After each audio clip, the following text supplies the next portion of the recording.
In Woonsocket, we've been told, unfortunately, taxes have to go up. The taxes keep going up and the services and the level of service keep going down.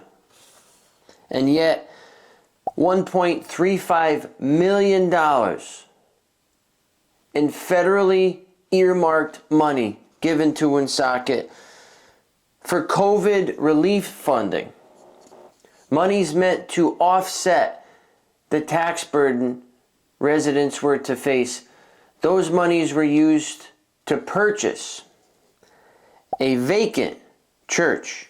And years later, that property still has no plan, no timeline, and zero public benefit.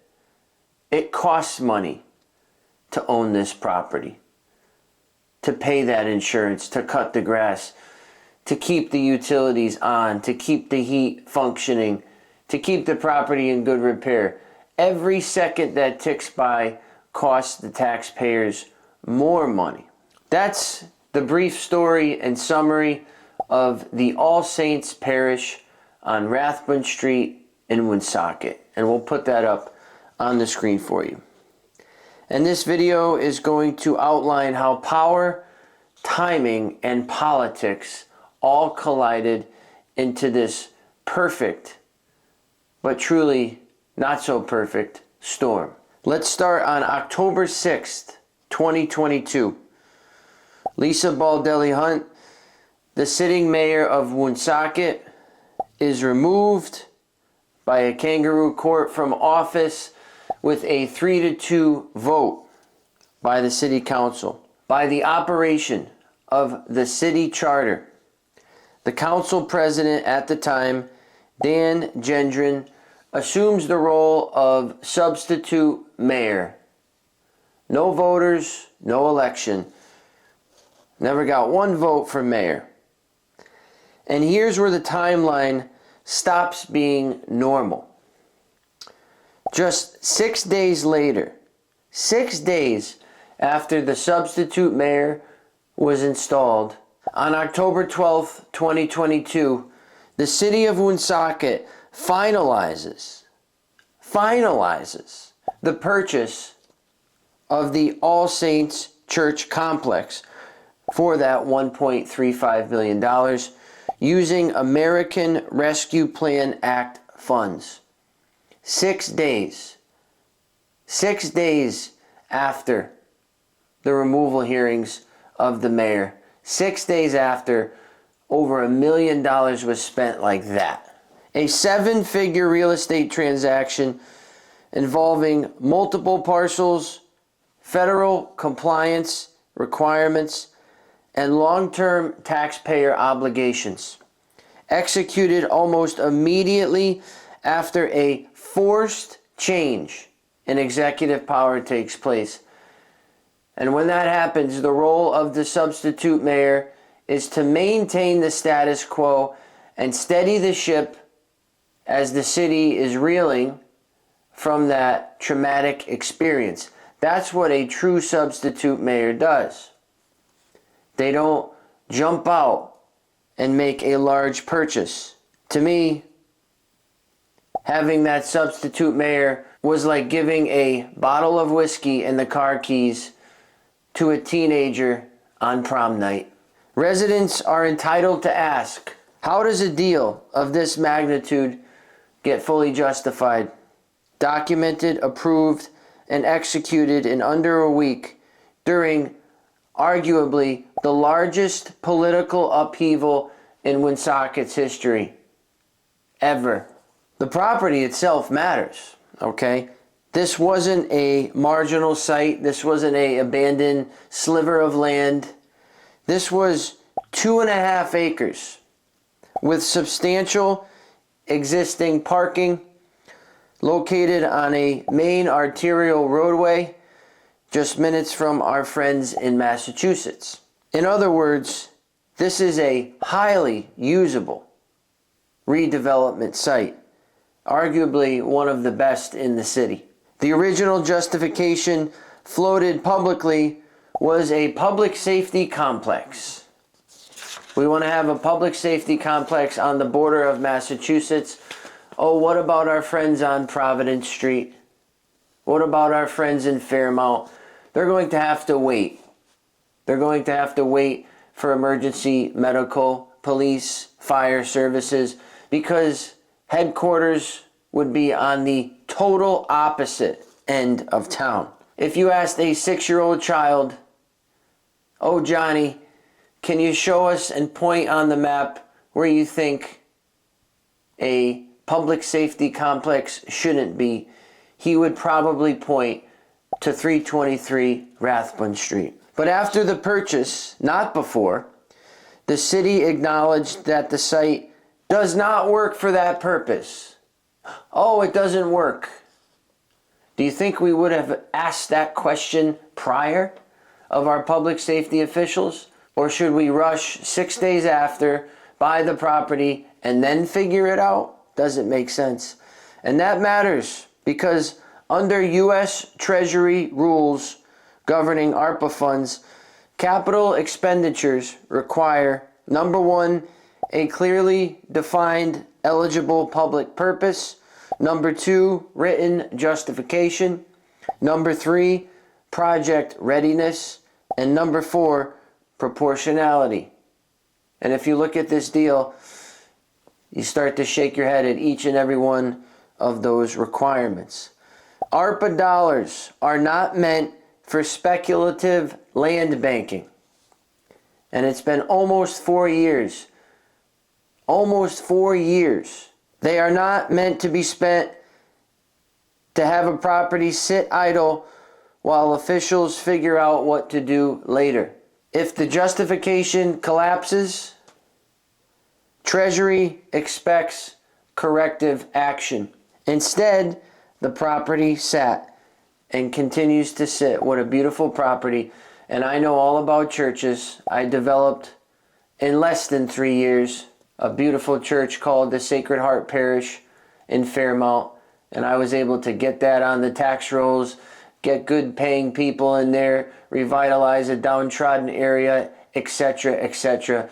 And after almost 4 years, the city is nowhere near touching that type of efficiency. Then in 2023, the city took a very revealing step. It listed the property for sale as is, where is, with a minimum price of $1.375 million. That act alone is an implicit admission that the property was no longer and not serving its original stated ARPA purpose. That's a big deal. And here's what often gets glossed over. The city received real bona fide offers.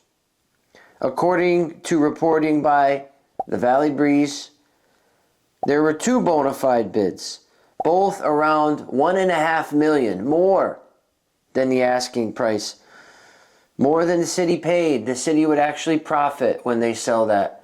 They're going to make a little bit of money for their holding period. The first was from Rise Prep Mayoral Academy, offering $1.5 million to reuse the site for an institutional, educational purpose.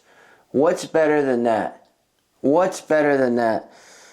The proposal would have, number one, returned the property to productive use. Number two, stopped ongoing deterioration. And number three, potentially freed up ARPA funds for reallocation to other priorities. Right? The vote to sell failed on a 3-3 tie. And what's telling, and Valerie Gonzalez said it best, Rise Prep's going somewhere. They're going somewhere in Woonsocket. Why not here? And on that 3-3 vote, that tie, a detail that matters, that is often overlooked, was Councilman Garrett Mansiri. He recused himself from that vote, even though he was advised by the city solicitor at that time that he did not need to recuse himself.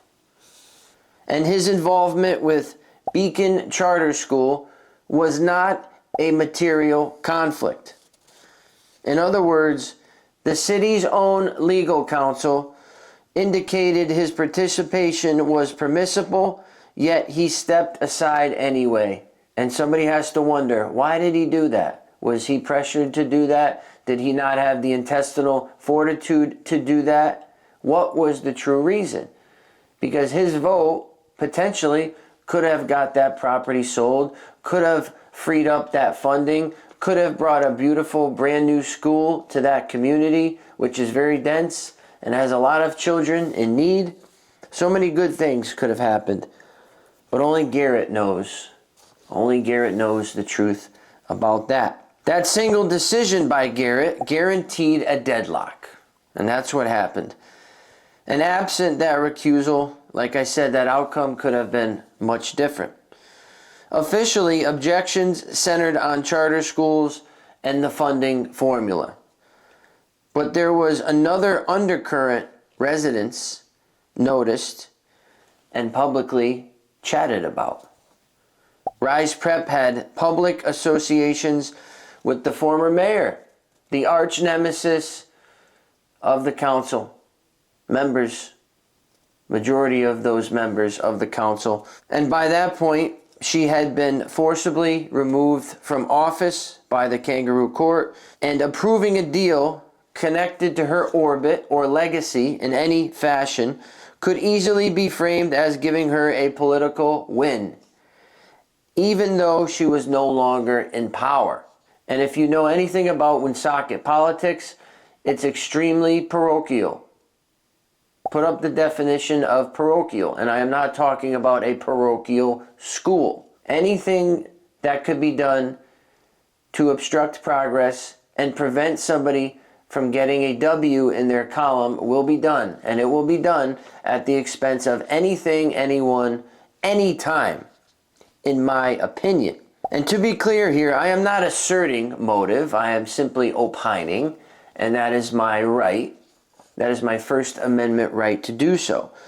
But when a $1.5 million offer that solves multiple problems fails, due in part to a voluntary recusal against legal advice, residents are entitled to ask whether politics, not policy, dictated the result. The second offer came from RPA Services, a Cranston-based firm, also at that $1.5 million number, contemplating redevelopment subject to simply zoning.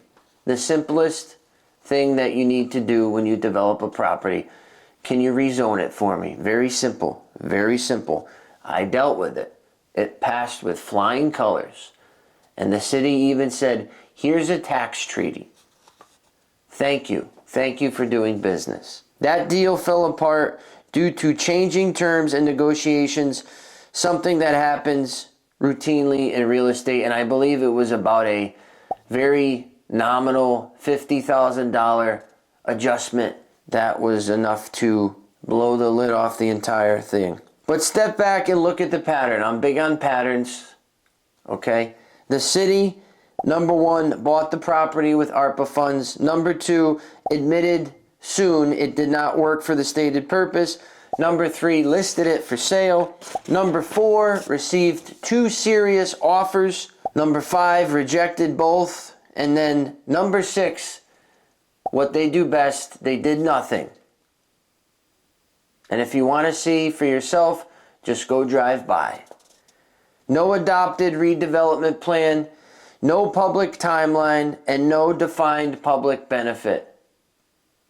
Terrible. Meanwhile, taxpayers continue paying insurance, utilities, security, maintenance, and beyond. Who knows what else is going on over there. And property taxes keep rising. And from a federal perspective, this matters, okay? Treasury rules do not allow cities to indefinitely tie up ARPA funds in dormant assets because of local political stalemates. That's not allowed. Potential compliance issues include, number 1, failure to maintain a valid eligible use. Number 2, inadequate written justification for a major capital expenditure. Number 3, funds remaining tied up without public benefit, and number 4, an exposure to recoupment or return of funds. Political gridlock is not a defense under federal law. Finally, there's the question City Hall still has not answered. It is widely discussed locally that Substitute Mayor Gendron at the time had a personal religious connection to that church and may have said something to his priest that yes, the city will buy this property. Again, no allegation of wrongdoing, just hearsay. Hearsay from local residents. But federal guidance and ethics standards don't stop at actual conflicts.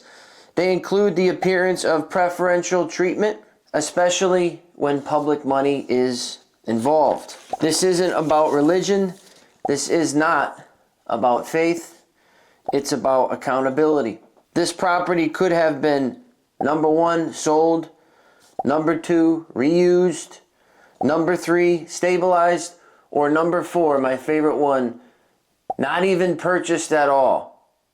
Give the money back to the residents. How about that? Use the monies from the federal government to help the people who are suffering and struggling from the effects and now the after effects of COVID, i.e. inflation. Instead, this property became a political football, and residents are paying the price, and nobody's scored a touchdown. The residents have not won, and the city has not won. If this was truly about helping Woonsocket, the plan would already exist. The fact that it doesn't is the story. And I think the United States Department of Justice and the Office of the Inspector General should continue to learn and write that story.